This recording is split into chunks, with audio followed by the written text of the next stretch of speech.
যুদ্ধের মাঝেই দ্বিতীয়বারের মতো গাজায় খুব সাধারণভাবে বড়দিন উদযাপন করল খ্রিস্ট সম্প্রদায়ের মানুষ। কারণ গাজার বর্তমান অবস্থায় মুসলিম ও খ্রিস্ট সম্প্রদায়ের উৎসবে নেই কোনো বাড়তি আনন্দ। টানা প্রায় ১৫ মাস ধরে এই উপত্যকার আবাসিক ভবন, স্কুল, হাসপাতাল, এমনকি শরণার্থী শিবিরে চলছে ইসরায়েলি আগ্রাসন। সম্প্রতি রাতে হামলা জোরদার করেছে আইডিএফ। ঘুমন্ত ফিলিস্তিনিদের উপর চলছে বর্বরতা। তাদের লক্ষ্যবস্তু আবাসিক ভবন ও শরণার্থী শিবির।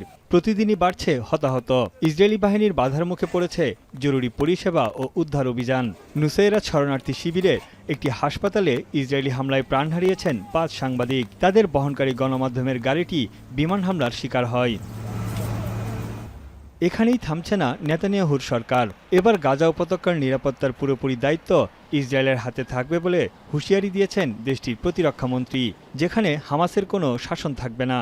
ברור לחלוטין שמה שראינו בתחום המנהרות החודרות, מה שראינו בתחום האיומים, תוך זה שראינו את מלחמת הגבורה שחיסלה את היכולות האלה, যুক্তরাষ্ট্র, মিশর ও কাতারের মধ্যস্থতায় যুদ্ধবিরতি চুক্তি কার্যকরে ২ সপ্তাহ ধরে জোর প্রচেষ্টা চলছে। তবে এখনও ঐকমত্যে পৌঁছাতে পারেনি ইসরায়েল ও হামাস। ইসরায়েলি প্রধানমন্ত্রী নেতানিয়াহু বলছেন, যুদ্ধবিরতির বিষয়ে তিনি সবসময় পজিটিভ ছিলেন। তবে হামাসের দাবি, চুক্তির নামে তাদের একের পর এক শর্ত চাপিয়ে দিচ্ছে ইসরায়েল। জিম্মিদের মুক্তির দাবিতে তাদের স্বজনেরা তেল আবিবে বিক্ষোভে নামে। এ সময় তারা টানা ৩ ঘণ্টা নিরাপত্তা পালনের কর্মসূচির পরিকল্পনা করে। তবে নিরাপত্তার অজুহাত দেখিয়ে তাদের ছত্রভঙ্গ করে দেয় Israeli police. Unfortunately, we are marking the 446th day of our loved ones having been suffering in Hamas tunnels. תצילו את היקרים שלנו, תצילו את הילדים שלנו, תצילו את המדינה שלנו. এদিকে এক সপ্তাহে তৃতীয়বারের মতো ইসরায়েল ভূখণ্ডে হামলা চালিয়েছে ইয়েমেনের হুতি বিদ্রোহীরা। তাদের সামরিক স্থাপনা লক্ষ্য করে 2টি ড্রোন হামলা চালানো হয়েছে বলে দাবি করেছেন হুতির সামরিক মুখপাত্র।